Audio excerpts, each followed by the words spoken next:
الحمد لله رب العالمين، والصلاة والسلام على رسول الله الأمين وعلى آله وصحبه أجمعين. الحمد لله القائل في كتابه: والسماء رفعها ووضع الميزان ألا تطغوا في الميزان وأقيموا الوزن بالقسط ولا تخسروا الميزان. هذه حلقة جديدة من برنامج غايات قرآنية، وهي الحلقة 25 من حلقات هذا البرنامج. تتحدث عن غاية عظيمة من الغايات الكبرى والعظيمة في كتاب الله سبحانه وتعالى. هذه الغاية ينشدها المصلحون وتتطلع إليها الشعوب كلها تقريبا، تتطلع إلى هذه الغاية، وينشدها العقلاء وأهل الإصلاح، وينشدها الثوار في كل مكان، حتى يمكن أن يجعلونها في أي ثورة من الثورات إلا ونسمع هذه الغاية ونقف إن شاء الله معها، وهي غاية العدل. هذه الغاية العظيمة التي جعلها الله سبحانه وتعالى غاية لإنزال كتاب الله سبحانه وتعالى، وغاية لإرسال الرسل وإنزال الكتب وتجريد كتائب الجهاد وسل سيوف الإسلام على الظالمين من أجل هذه الغاية، وهي غاية القسط وغاية العدل. لقد أرسلنا رسلنا، يقول الله سبحانه وتعالى: لقد أرسلنا رسلنا بالبينات وأنزلنا معهم الكتاب والميزان ليقوم الناس بالقسط وأنزلنا الحديد فيه بأس شديد ومنافع للناس. فالعدل من القيم الإسلامية المطلقة التي قامت عليها الشرائع الدينية واتفق عليها العقلاء من أهل الأرض وقام عليها نظام الكون. يقول القلعي عليه رحمة الله: العدل ميزان الله في أرضه، وضعه للخلق ونصبه للحق، فمن خالف الله في ميزانه وعارضه في سلطانه فقد عرض دينه للخبال ودولته للزوال وعزه للذل والهوان وكثرته للقلة. ويقول شيخ الإسلام تيمية عليه رحمة الله: إن الناس لم يتنازعوا في أن عاقبة الظلم وخيمة وعاقبة العدل كريمة. ولهذا يروي شيخ الإسلام يقول: الله ينصر الدولة العادلة وإن كانت كافرة، ولا ينصر الدولة الظالمة ولو كانت مؤمنة. وهذه مسألة مهمة جدا. ويقول شيخ الإسلام تيمية عليه رحمة الله: وأمور الناس تستقيم في الدنيا مع العدل الذي فيه الاشتراك في أنواع الإثم أكثر مما تستقيم مع الظلم في الحقوق وإن لم تشترك في إثم. ولهذا قيل إن الدولة العادلة، إن الله يقيم الدولة العادلة مع الظلم العادلة وإن كانت كافرة، ولا يقيم الدولة الظالمة وإن كانت مسلمة. هنا مسألة مهمة جدا، وهو كلام شيخ الإسلام تيمية حقيقة ربما هو منتشر بشكل كبير، وهو أن شيخ الإسلام ينظر إلى أن مسألة حياة الناس تقوم على العدل في دنياهم، تقوم على العدل وتستقيم مع العدل، حتى لو كان هنالك آثام ولو كانت هنالك فواحش، أو بل حتى لو كان هنالك إشراك وكفر بالله سبحانه وتعالى، لكن هنالك عدل. يقول تستقيم الحياة، ولا تستقيم مع دعاوى الإيمان ودعاوى الإسلام ودعاوى العفة ودعاوى ترك الفواحش، لكن مع وجود المظالم في المجتمع الذي يسود فيه الظلم لا تستقيم حياته، ولذلك تكثر فيه حالات الاحتراب والاحتقان والتوتر والكراهية والبغضاء والتشاحن، وربما تنتهي في نهاية المطاف إلى الحروب كما نراه للأسف الشديد. وهنا كثير من الناس تحلنا العقدة إذا أدركنا أن الحياة تستقيم بالعدل. لماذا الآن مثلا والله أوروبا وأمريكا والدول الغربية أكثر استقرارا وأكثر استفادة من موارد هذا الكون منا نحن المسلمين، ونحن نؤمن بالله ونؤمن برسوله ونصلي عليه، ونصلي صباح مساء ونزكي؟ السبب في ذلك أننا لم نأخذ بما يصلح معاش الناس.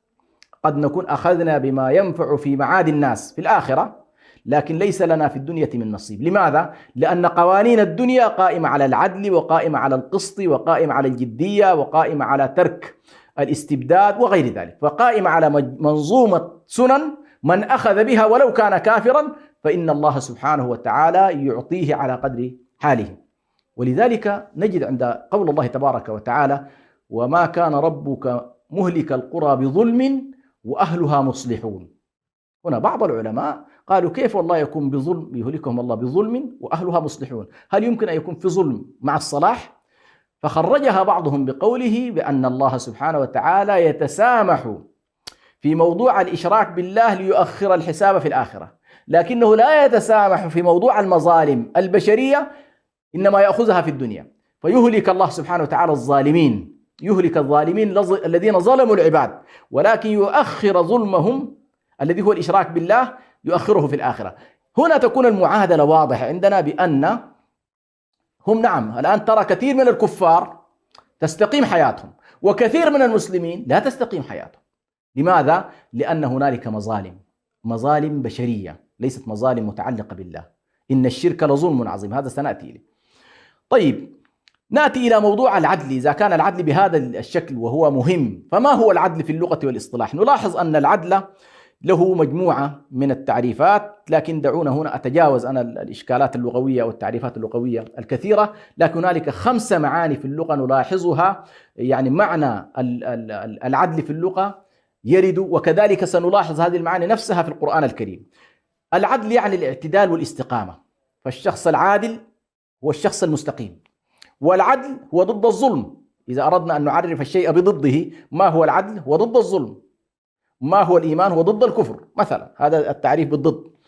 العدل بمعنى التوسط وليس الميل نحو اليمين أو اليسار. العدل بمعنى التسوية، الشيء عندما نساوي بين الناس هذا يسمى عدل. العدل بمعنى الحكم بالحق، هذه كلها معاني في القرآن الكريم. نلاحظ أن الله سبحانه وتعالى هذه المعاني نفسها وردت في كتاب الله سبحانه وتعالى بجملة من المعاني، فمفردة العدل على كل وردت في العديد من آيات القرآن الكريم، ومفردة القسط كذلك. ولكن هنا نلاحظ العدل في القرآن الكريم أحيانا يطلق بمعنى الفداء ولا يؤخذ منها عدل، وأحيانا يعبر عنها القرآن بالإنصاف، فإن خفتم ألا تعدلوا فواحدة، أي إن خفتم ألا تنصفوا. وأحيانا تعني القيمة، هذه الثالثة، أو عدل ذلك صياما. وأحيانا تعني الشرك، ثم الذين كفروا بربهم يعدلون. وهنا الشرك هنا تحديدا هو شرك التسوية، أي أنه يساوون، فالعدل هنا بمعنى التسوية. الخامس أنها تعني التوحيد، العدل بمعنى إن الله يأمر بالعدل. ذهب بعض المفسرين لأن العدل هنا هو التوحيد. أما في الإصطلاح باختصار شديد جدا يمكن أن نقول بأن العدل في الاصطلاح الشرعي هو الحكم بما أنزل الله واجتناب الظلم والوسائل المفضية إليه. لو أردنا أن نقول ما هو العدل، هو الحكم بما أنزل الله، ما عدا ذلك فهو مظالم. وهنا الحكم بما أنزل الله عندي شاملة، المنقول والمعقول كله يرد فيها، فكل محمود معقول مناسب فإن الشريعة اعتمدته. وبالتالي عندما نقول الحكم ما أنزل الله نعني كل هذا الطيف الواسع من الأدلة العقلية والنقلية، يعني لا نحاول أن نوجد بينهم تعارض. نجد ما هو حكم العدل. حكم العدل اتفق أهل الإسلام قاطبة على وجوب العدل وتحريم الظلم، وأن العدل مطلوب في جميع الأقوال والأفعال والتصرفات، وقد تواترت نصوص الكتاب الكريم على مسألة وجوب العدل في كتاب الله سبحانه وتعالى. ونلاحظ بأن العدل سبحان الله اشتمل كل حياة الإنسان في كتاب الله. إذا تتبعت مفهوم العدل ستجد أنه مفهوم شامل كامل. فمثلا العدل في الأقوال، يا أيها الذين آمنوا، يقول الله وإذا قلتم فاعدلوا، هذا العدل في الأقوال. والعدل في الأفعال، يا أيها الذين آمنوا كونوا قوامين بالقسط شهداء لله. وكذلك العدل في الأمور السياسية والحكمية، وإذا حكمتم فاعدلوا ولو كان ذا قربى. العدل في الأمور القضائية، وأشهدوا ذوي عدل منكم وأقيموا الشهادة لله. العدل في الأمور التعبدية الشعائرية النسكية، يحكم به ذوي عدل منكم، اللي هو في قتل الصيد، هنا ينظر إلى حتى قيمة هذا الصيد الذي تم قتله. العدل في الأمور النفسية والمعاملات القلبية، ولا يجرمنكم شنآن قوم على ألا تعدلوا اعدلوا هو أقرب للتقوى. انظر إلى أن العدل يخرج، يعني يتحرك في المحيط الخارجي، ولكنه يرسخ في نهاية المطاف، أو هو في الحقيقة ينطلق من المفاهيم الداخلية، الإيمان بالله، الرقابة، الآخرة، كذا، ينطلق ليؤثر في كل هذا المحيط. يقول الله ولا يجرمنكم شنآن قوم على ألا تعدلوا اعدلوا هو أقرب للتقوى، يعني كراهيتك لشخص من الأشخاص لا يجعلك تظلم هذا الإنسان. العدل في الأمور العائلية، وإن خفتم شقاق بينهما فابعثوا حكما من أهله وحكما من أهلها يريد إصلاحا يوفق الله بينهم. العدل في الأمور المالية، وليكتب بينكم كاتب بالعدل، آية الدين، وليملل وليه بالعدل. العدل مع الأعداء والكفار. الله سبحانه وتعالى يأمرنا بقتالهم وعدم الاعتداء عليهم. وقاتلوهم حتى لا تكون فتنة ويكون الدين لله. في نهاية المطاف لا نقاتلهم لنكون نحن المستعلين عليهم، لا نقاتلهم لأننا نفرض آراءنا عليهم، لا، القتال يكون لإقامة العدل ولا يكون لشيء آخر. أخيرا العاشر، العدل مع المسلمين الأخيار والفجار. المسلمين الأخيار والفجار، كما قال الله سبحانه وتعالى: فإن فاءت فأصلحوا بينهما بالعدل. عندما يحصل قتال بين طائفتين من المؤمنين الله سبحانه وتعالى يقول: أصلحوا بينهما.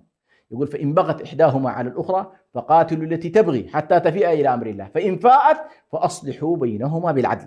إذا لاحظوا معي كيف أن العدل في القرآن الكريم يشتمل على كل هذه المساحات، بدءا من الحياة الفردية الخاصة، العدل في الأقوال، العدل في الأعمال والأفعال، العدل في الأحكام السياسية والاقتصادية، العدل في الحياة التعبدية العادية الشعائرية، العدل العائلي. إذن سنلاحظ بأن هذه القيمة تتسع للحياة كلها. وبالتالي لو قلنا ما هي القيمة المطلقة في الإسلام التي لا يدانيها شيء، سنلاحظ بأنها قيمة العدل، قيمة بلا قيود. يعني كثير من القيم يمكن أن تقيد، لكن العدل يكون مع النفس، ويكون مع الغير، ويكون مع الله سبحانه وتعالى، ويكون مع الأعداء، ويكون مع الأصدقاء، ويكون مع الكبار، ويكون مع الصغار، ويكون مع من نحب، ويكون مع من نكره. إذن هذه القيمة نلاحظ بأنها أعظم قيمة، وتحتل في الحقيقة مرتبة كبيرة وواسعة جدا في كتاب الله سبحانه وتعالى. وبالتالي نلاحظ مما تقدم من أن النصوص القرآنية وكذلك النصوص حتى النبوية، أنا حقيقة حرصت على أجمع الآيات حتى يعني يكون مناسب الموضوع مع ضيق الوقت الذي يلاحقنا، يتضح بما لا يدع مجالا للشك منزلة العدل في الشريعة الإسلامية، وأنه من الواجبات الشرعية التي لا يجوز التفريط فيها، وأن العدل من القيم المطلقة التي لا تتأثر بعوامل الزمان والمكان والأشخاص، وأن أمور الحياة لا تستقيم إلا بالعدل، وأن عاقبة الظلم وخيمة في الدنيا والآخرة، وأن الظلم مؤذن بخراب العمران، كما عبر عن ذلك العلامة ابن خلدون بقوله: واعلم أن هذه هي الحكمة المقصودة للشارع في تحريم الظلم، وهو ما ينشأ عنه من فساد العمران وخرابه، وذلك مؤذن بانقطاع النوع البشري، وهي الحكمة العامة المراعية للشرع في جميع مقاصده الضرورية الخمسة: النفس والعقل والدين والمال وغيرها. فكان تحريمه مهما، وأدلته من القرآن والسنة كثيرة متضافرة أكثر مما يأخذها قانون الضبط والحصر. إذا نحن أمام قيمة مطلقة، قيمة كبيرة وواسعة. نخرج فاصل ونعود إليكم، فكونوا معنا.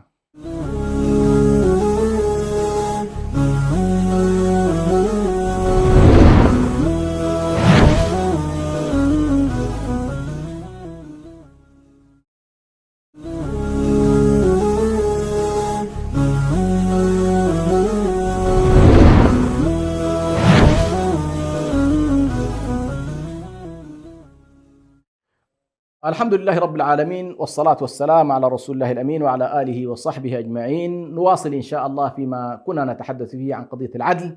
لاحظنا بأن هذه القيمة القرآنية العظيمة الغاية الكبيرة التي علينا أن نحرص على أن نبسطها في حياتنا مع أنفسنا مع أعدائنا، عندما يشعر الناس بأننا عدول يستطيعون أن يثقوا بنا، يثقون في ديننا، يأتمنوننا على أموالهم، على أنفسهم، على أعراضهم، على عقولهم، على حياتهم، على كل هذه القيمة الكبيرة. يقول عنها ابن تيمية عليه رحمة الله: والمقصود أن الحكم بالعدل واجب مطلقا في كل زمان ومكان على كل أحد ولكل أحد.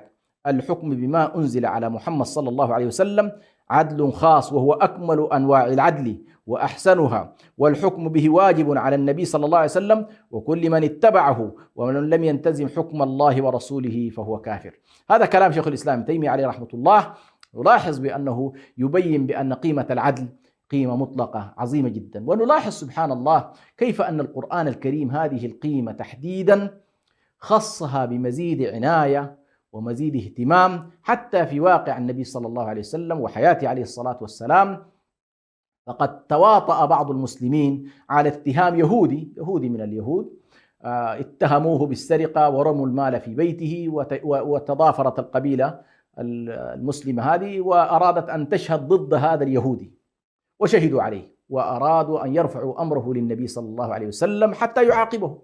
والنبي بطبيعة الحال سيتعامل بالبينات ويتعامل بالظاهر، ويقضي أحيانا لشخص قد لا يكون هو صاحب الحق، ولكن يقضي له بذلك، وهذه عن طريق علم الحجج والبينات وليس عن طريق الوحي. فهنا الله سبحانه وتعالى من فوق 7 سماوات يأتي مناصرا لهذا اليهودي المظلوم ضد هؤلاء المسلمين الظلام، ويحذر الرسول صلى الله عليه وسلم بألا يكون للخائنين خصيم. لأن نلاحظ مجموعة من الآيات في سورة النساء، يمكن 10 آيات كلها تحذر المسلمين من أن يكونوا، يعني الله سبحانه وصف الموقف بشكل عجيب جدا: يستخفون من الناس ولا يستخفون من الله وهو معهم إذ يبيتون ما لا يرضى من القول. فالله سبحانه وتعالى لم يرضى لهذا اليهودي أن يتواطى عليه المسلمون ويتحالفوا عليه ظلما وعدوانا، بل جاءت نصوص القرآن لتنصر كل مظلوم بغض النظر عن ديانته. فليت المسلمين حقيقة يقتدون بذلك ويتعاملون. أقسام العدل، حقيقة الموضوع طويل ويحتاج إلى يعني حلقات طويلة جدا، ولكن المطلوب هنا نحن في هذا البرنامج هو أن نبين الغاية بشكل إجمالي، حتى يبدأ بعد ذلك الإنسان إن شاء الله في البحث والتحري والاستفصال ومعرفة التفاصيل في كتاب الله سبحانه وتعالى. هنالك 3 أقسام يمكن إن شاء الله أن نجمل من خلالها أقسام العدل. أعظم أنواع العدل هو العدل مع الله سبحانه وتعالى، والعدل مع الله هو بعدم الكفر به وعدم الإشراك بالله سبحانه وتعالى. هذا أعظم أنواع العدل، يعني لن يبلغ الإنسان في العدل ما يمكن أن يبلغه في علاقته مع الله سبحانه وتعالى. ولذلك أعظم أنواع الظلم هو الكفر بالله والإشراك به. ولذلك لا نجد يعني في كتاب الله هجوم وتنديد ورفض لمثل هذين الأمرين الجليلين، وهما قضية الكفر بالله وقضية الإشراك بالله. والسبب في ذلك لأن هذا أظلم أنواع الظلم، أشد أنواع الظلم، أشرس أنواع الظلم. فشن الله سبحانه وتعالى عليه في كتابه يعني كثير من النصوص جاءت محذرة من هذا الأمر. يقول الله سبحانه وتعالى: إن الشرك لظلم عظيم. انظر، إن الشرك ليس ظلم فقط ولكن ظلم عظيم، لأن الله سبحانه وتعالى الذي خلقك وأمدك وأعدك وجهزك وأنزلك إلى هذه الأرض لتقوم بعبادته والعمران في الأرض، أنت تعبد غيره وتستعبد لغيره وتذل لغيره، فتنتقل من عبوديتك لله إلى عبوديتك لهواك وشهواتك وعبودية للغير. فهذا أعظم أنواع الظلم. والله عز وجل يقول: والكافرون هم الظالمون. يعني يكاد يحصر الظلم في الكفار، لأنهم يعني ارتكبوا أعظم مظلمة في هذا الوجود، وهي كفرهم بالله سبحانه وتعالى. النوع الثاني هو الظلم مع النفس. الظلم مع النفس، هل يمكن الإنسان أن يظلم نفسه؟ نعم، يمكن أن يظلم نفسه. كيف ذلك؟ من خلال المعاصي والذنوب والآثام. وكل جريمة ترتكبها في هذه الحياة في حقيقتها ظلم لنفسك. سلبت مال أحد، ظلمت نفسك. أكلت مال أحد، ظلمت نفسك. ضربت أحد، ظلمت نفسك. قتلت أحد، ظلمت نفسك. السبب في ذلك الله يقول: إن الله لا يظلم الناس شيئا ولكن الناس أنفسهم يظلمون. في حقيقة الأمر كل المظالم حتى مظلمتك لله لا تضر الله بشيء، ما تضر الله. الله عز وجل غني عنك، الضرر سيقع عليك. مظلمتك للغير، الضرر سيقع عليك. مظلمتك لنفسك بترك الأوامر وعدم اجتهاب النواهي واقتحام الحدود وتضييع الحقوق، في النهاية الظلم سيقع عليك، وهذا نوع من الإجحاف بالنفس. النوع الثالث هو ظلم الغير، مظالم الغير. مظالم الغير حقيقة كثيرة جدا، قد تظلمهم في أموالهم، في أعراضهم، في أنفسهم.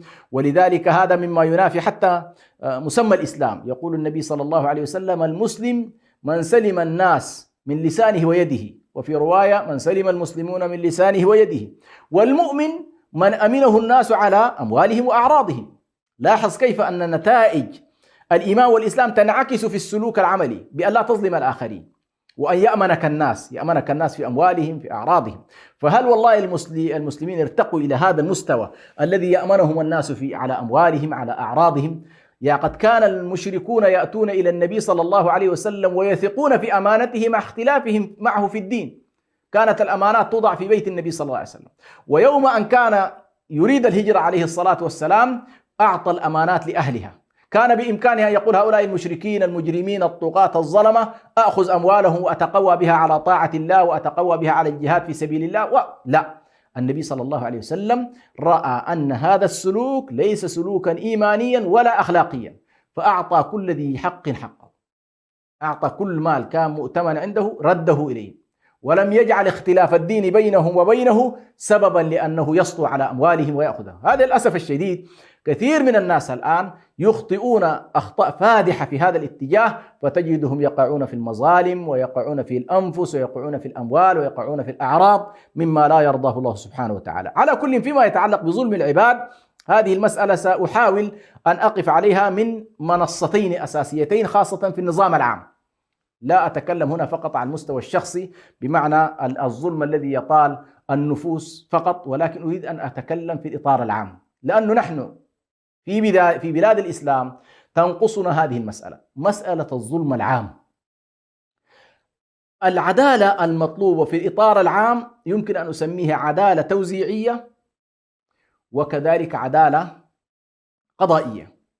العدالة التوزيعية في أمرين: الأمر الأول فيما يتعلق بالعدالة السياسية، وهو كيف يكون الأمر العام بالنسبة للأمة لا يقوم على الظلم، لا يقوم على الاستئثار، لا يقوم على الاحتكار، لا يقوم على الاغتصاب، لا يقوم على تهميش الشعوب، هذه كلها مظالم. لا يقوم على الاستبساط للآخرين، وعلى أن الأمر كأنما منحة من الله سبحانه وتعالى، هذه السلطة تتداولها فئة معينة ومجموعة معينة ولا تستشير الناس. لا، الله سبحانه وتعالى الأمر الأول في موضوع مجال السلطة جعل الله سبحانه وتعالى من أعظم أنواع العدل أن نرد الأمر إلى أهله أول حاجة، وأن يكون السلطة شورى بين المسلمين، وأن تكون الولاية في أمر الناس تتم من خلال الكفاءة والأمانة. فيقول مثلا: وذلك مسألة العدل في السلطات، ذلك بتقليد السلطات والوظائف العامة لأهل الكفاءة والجدارة دون محاباة لقرابة أو صداقة أو موافقة لبلد أو مذهب، لأن الولايات أمانة ومسؤولية يجب أن تؤدى إلى أهلها. يقول الله عز وجل: إن الله يأمركم أن تؤدوا الأمانات إلى أهلها وإذا حكمتم بين الناس أن تحكموا بالعدل. إذن نلاحظ في مجال السلطة أمرهم شورى بينهم، لا أحد يسلب الناس حقهم. فإذا سلب أي حاكم من الحكام، سطع على الأمر، احتكر السلطة، احتكر الجاه، احتكر الموارد، احتكر القرار السياسي، فإنه ظالم بنص كتاب الله وسنة النبي صلى الله عليه وسلم، أن لا يجوز له ذلك، لأن الله عز وجل هذا الحق، حق السلطة، جعله للناس. فدولة الإسلام هي دولة الناس، دولة الناس، يعني هي دولة الناس وليس دولة المؤمنين فقط، هي دولة الناس تحكم بكتاب الله سبحانه وتعالى. هذه المسألة الأولى. المسألة الثانية هو العدل في مجال الثروات، العدل في مجال السلطات بالمشاركة السياسية، بتحقيق الشورى، بتحقيق المراقبة، بمحاربة الفساد العام، بعدم المحسوبيات، تجنب القرابات وإلى غير ذلك. وحقيقة في هذا الاتجاه إن شاء الله لعلي أفرد حلقة في مفهوم الرشد على المستوى السياسي، كيف نستطيع أن نحقق الرشد، لأنه عندنا غاية كاملة اسمها غاية الرشد، هذه سنأتي إليها. لكن هنا هذا المجال مهم جدا تحقيق العدالة فيه، بمعنى أن يتساوى المسلمون من خلال مفهوم الأخوة في الله سبحانه وتعالى، يتشاركون في النظام السياسي ويكون أمرهم شورى بينهم، فيختارون أئمتهم ويختارون ولاتهم ويختارون نظامهم السياسي، من خلال ذلك يتحقق لهم العدل في السلطة السياسية. الأمر الثاني، هذا على مستوى السلطة السياسية، كيف يستطيعون أن يحققوا العدل في مجال الثروات، وهذا مجال يتقاتل فيه الناس، وخصوصا في الدولة العصرية التي احتكرت كل شيء، احتكرت السلطة واحتكرت العلم واحتكرت الثروات، وبالتالي الناس يتصارعون في هذه السلطة لأنهم يبتغون منها الجاه ويبتغون المال، ويتقاتل الناس على هذا الأمر. على كل، جاءت الشريعة لتنظم أيضا موضوع الثروات وذلك بتحقيق العدل الاجتماعي والاقتصادي، بتأمين الكفاية في حاجيات الناس الضرورية من ملبس ومسكن ومأوى. وقد شرع الإسلام لتحقيق ذلك شعيرة الزكاة التي هي إحسان إلى الخلق ومواساة من الأغنياء، كما قال الله سبحانه وتعالى: إنما الصدقات للفقراء والمساكين والعاملين عليها والمؤلف قلوب، إلى آخر الآية.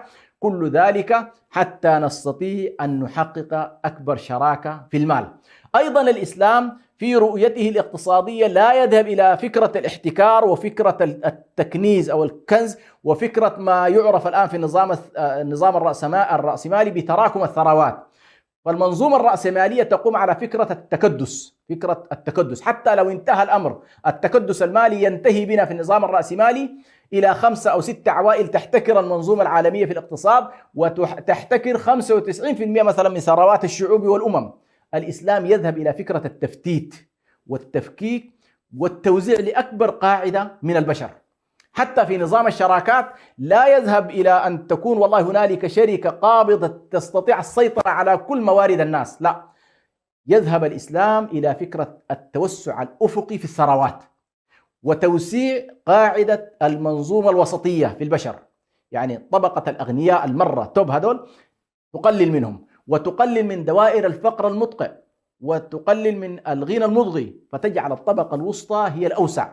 هذه على كل الإسلام في نظامه الاقتصادي من خلال الزكاة، من خلال المواريث، من خلال الإنفاق العام، من خلال منظومة الأوقاف، من خلال كثير من الأحكام المتعلقة بتفتيت الثروة.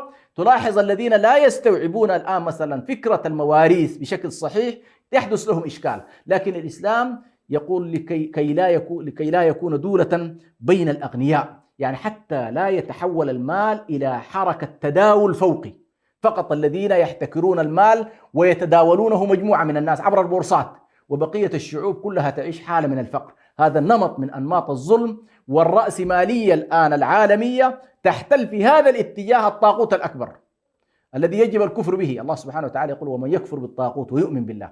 فالنظام العالمي القائم على فكرة الرأسمالية المهيمنة على الثروات التي ترى أن المال يجب أن يكون دولة بين الأغنياء، الإسلام يقول لا، يجب أن لا يكون المال دولة بين الأغنياء. فالإسلام في الخلاصة يؤمن بتوزيع السلطة بين الناس وتوزيع الثروة بين الناس ونشر العلم بين الناس. هذه الثلاثة قضايا إذا استطاعت الأمة أن تحقق فيها نمط من أنماط العدالة: التعليم للجميع، الثروات للجميع، السلطة السياسية للجميع، بمعنى الكل يستطيع أن يشارك فيها ويبدي رأيه فيها، ولا مجال لا لاحتكار العلم.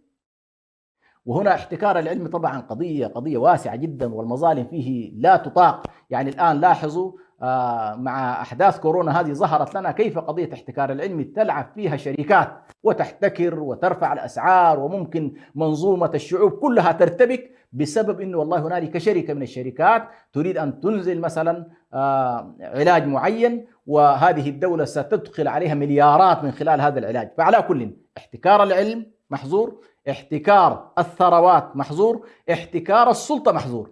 نريد دولة الناس، مال الناس، علم الناس. لماذا؟ لأن الله سبحانه وتعالى هذه القضايا الثلاث جعلنا مستخلفين فيها، فأمر أهل العلم بنشره، وأمر أهل المال بإنفاقه، وأمر أهل السلطة بتوزيعها والتشارك فيها والشورى الجماعية فيها بما يحقق دولة الناس كما ذكرنا. هذه المسألة على كل من القضايا المهمة جدا التي إن شاء الله لا بد الالتفات إليها. حتى إن شاء الله يعني لضيق الوقت أدخل في المسألة الثانية، وهي مسألة السلطة والثروة دولة بين المؤمنين. هذا على كل تكلمنا فيها. فالإسلام يرفض كما ذكرت الاحتكار السياسي والاقتصادي، وينادي بالمشاركة والمداولة في أمر السلطة والمال والعلم. فالعلم مشاركة بين الناس تعلما وتعليما، والسلطة مشاركة بين الناس تأسيسا ومداولة، والمال مداولة بين الناس اكتسابا وإنفاقا، كل ذلك على قاعدة المساواة بين الناس في الحقوق. فلا مجال إذن لاحتكار السلطة والثروة في يد فرد أو أفراد. قال الله تعالى: وأمرهم شورى بينهم. النمط الثاني من أنماط العدالة العامة اللي هو ما نسميه بالعدالة الجزائية أو العدالة القانونية أو العدالة القضائية. الجانب الأول هو ما يتعلق بموضوع العدالة المتعلقة بالتوزيع. توزيع ثروات، توزيع سلطات، توزيع علوم. المجال الثاني هو عندما نأتي، وهذا ربما هو الذي تنصرف إليه إذا سمع واحد منا العدالة أو العدل، مباشرة يذهب إلى العدالة القضائية. يقول لك والله فلان الفلاني عادل. إيش هذا العادل؟ ربما يكون دكتاتور، لكن ما شاء الله إذا عنده مؤسسة قضائية ماشية بشكل صحيح يقول لك والله فلان عادل. لا نلتفت إلى العدالة التوزيعية، عدالة المشاركة، عدالة أن والله الأمر العام يكون لنا جميعا، لا نلتفت لذلك، ولكننا قد نستوعب العدالة بمفهومها القضائي، بمفهومها الجزائي. والشعوب كلها تتحسس فعلا من أن والله الظلم الذي يقع على الناس من خلال المحاكم، من خلال القوانين وغير ذلك. ونعني بها أن يكون الناس سواء أمام القانون، فلا ضعيف ولا شريف، بل الكل يأخذ بما يلزمه من الحدود والحقوق دون نظر إلى اعتبارات النسب أو اللون أو الوظيفة أو المعتقد. حتى الحاكم فإنه فرد من أفراد الرعية أمام القانون، يقف معهم على قدم المساواة، كما قال النبي صلى الله عليه وسلم: أيها الناس إني قد دنا مني حقوقا من بين أظهركم، فمن كنت جلدت له ظهرا فهذا ظهري فليستقد منه، ألا وإن كنت قد شتمت له عرضا فهذا عرضي فليستقد منه، ومن كنت أخذت له مالا فهذا مالي فليأخذ منه. ثم أتى بيت عائشة فقال للنساء مثل ما قال للرجال، اللهم صل وسلم عليه. يعني انظروا إلى النبي صلى الله عليه وسلم وهو رأس الدولة، وهو رسول الله صلى الله عليه وسلم، وهو رأس القضاء ورأس السلطة التشريعية كما يقال، رأس السلطة التنفيذية، ومع ذلك يقول للناس: من كان له مال أخذته فليأخذ ماله، من كان له ظلم ضربت ظهره فليأخذه، كذا. ويقول مثل ذلك للنساء. ومبدأ المساواة أمام القانون من أعظم القضايا التي حثت عليها الشريعة. وهنا أنا أنبه عموما في موضوع القضاء والعدالة في جانب القضاء، إن هنالك تطور إنساني كبير جدا الآن فيما يتعلق بالحكم الرشيد وطريقة الحكم الرشيد، وكيف يمكن أن يحكم بأن النظام القضائي في منظومة قضاء معين، هل هو قضاء مستقل أم أنه قضاء تابع، هل هو قضاء فاسد أم هو قضاء صالح، هل هو قضاء تقني وحرفي ومهني أم هو قضاء لا يقوم على هذا النوع من المهنية والحرفية والموضوعية، هل فعلا نظام قضائي يحقق مبدأ العدالة أم لا يحقق مبدأ العدالة. على كل هنالك جملة من القضايا التي تؤخذ الآن في الحكم على المؤسسات القضائية، ويحكم على الدولة بأنه قضاءها قضاء مستقل. ولكن ما يهمنا نحن الآن حتى تتوافر العدالة القضائية والقانونية لابد من الآتي: أولا استقلالية الحكم القضائي، فلا يكون القاضي أو السلطة القضائية مهيمن عليها من السلطة التنفيذية أو مهيمن عليها من الجهاز المتنفذ،